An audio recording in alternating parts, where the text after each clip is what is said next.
जय श्री राम।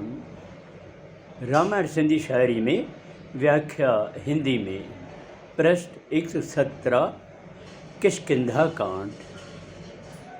इसके पहले हनुमान अपने साथियों के साथ उस अजीब गुफा के अंदर हैं जहाँ पर एक जोगिन बैठी हुई है। जोगिन सबको कहती है कि तुम लोग अपनी आंखें बंद करो और विश्वास रखो, सीता अवश्य मिलेगी। जब सब लोगों ने अपनी आंखें बंद की और कुछ देर बाद जब आंखें खोली तो बड़ा अजब नज़ारा देखा। वे सब समुद्र के किनारे पहुंच गए थे। अब आगे हुत बांदर मन सोच भी आहे, वक्त ख़त्म थियो कम थियो नाहे। सभिनी खे सा चिंता आहे, वापस वञण बि वाजिब नाहे। उधर वानर बड़ी चिंता में है, सोच रहे हैं कि सुग्रीव ने हमें 1 माह का समय दिया था सीता को खोज कर लाने का, और यह भी कहा था कि जो बिना खोज के वापस आएगा उसे मौत के हवाले कर दिया जाएगा।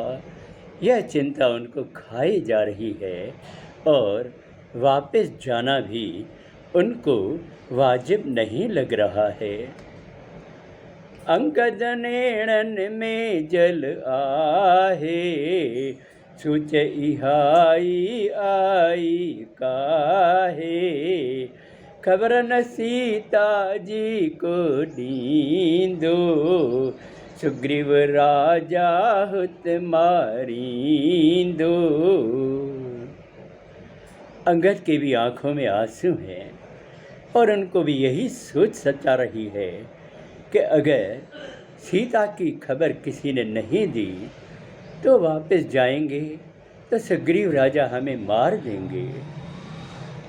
जामवंत सब जो दुख जानी, खिन बुधाई खास कहानी। सजन राम खे मनुष्य न जानो, अजर अमर ऐ ब्रह्म सुञाणो।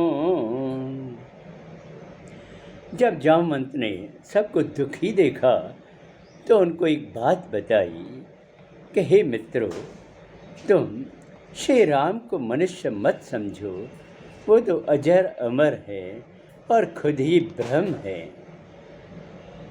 जबल गुफा में हो संपाती, बांदर आहिन हुन सुध पाती।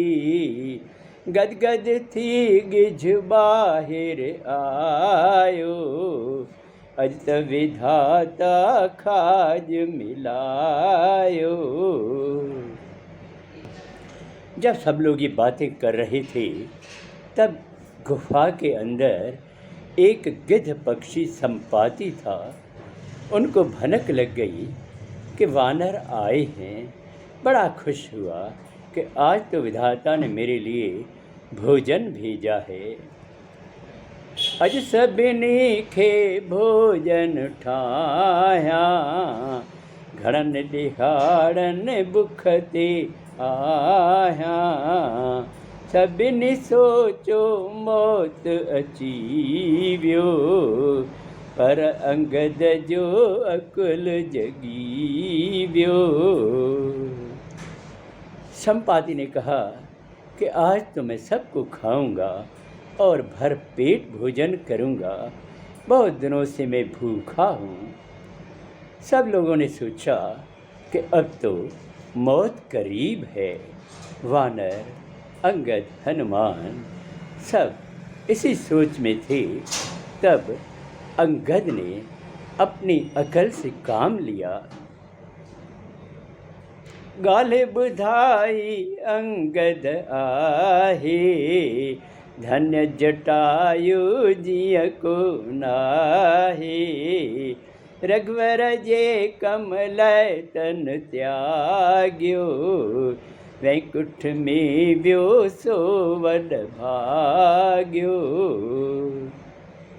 तब अंगद ने एक बात बतानी चाहिए कि अच्छा था जटायु, धन्य जटायु था जो श्री राम के काम के लिए उसने अपने प्राणों की बाजी लगा दी और अपना शरीर त्याग दिया। श्री राम की कृपा से वो बैकुंठ धाम में चला गया। अब आगे अगले सोमवार को। जय श्री राम।